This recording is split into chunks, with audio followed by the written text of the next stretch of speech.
Con chó tu mọt gống tốt nhất đừng có quậy đốt những cái đốt trong vườn trong nhà thì được.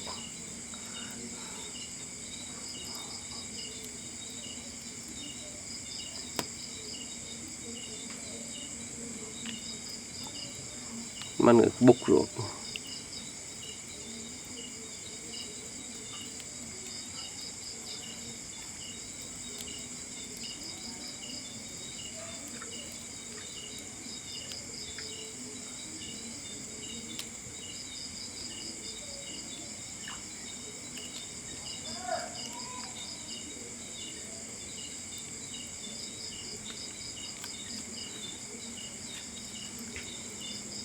Hắn có mặt cũng nhụm lần đâu chứ nhụm người đấy thả hô mà quái.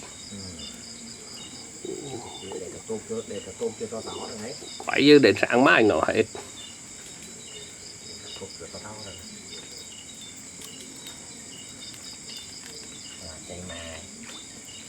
Như chạy rồi vậy.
Đất ở đấy có là thì hơn cả 1.000 mét vuông rồi.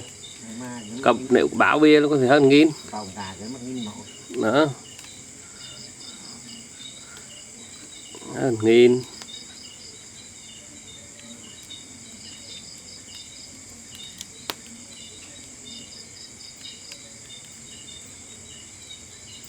Những vùngนี้là đẹp bằng.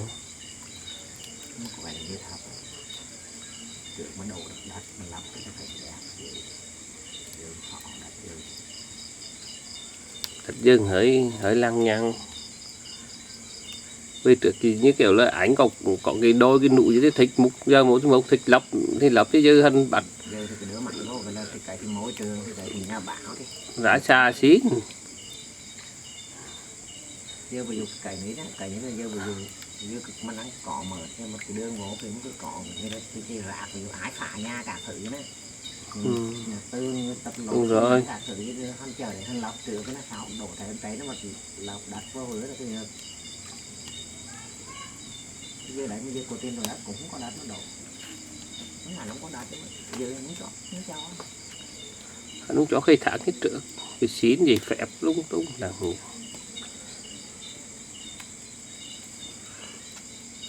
Mà thì không ở thì cái chán cái để được.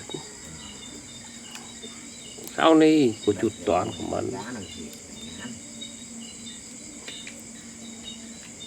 Cái đấy đó là không rang giống như kiểu ông Vinh rang lấy thép động lại. Bảo con mới dừng lên đấy thả hồ. Đọc bê tông chắc chắn.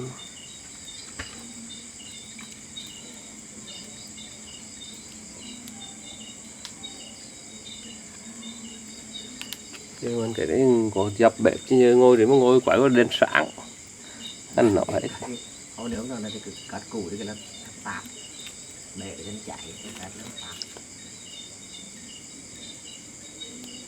Như vì hắn nọng vậy lo nó có rồi. Tí lần đâu nhẹn rồi lăng nhăng.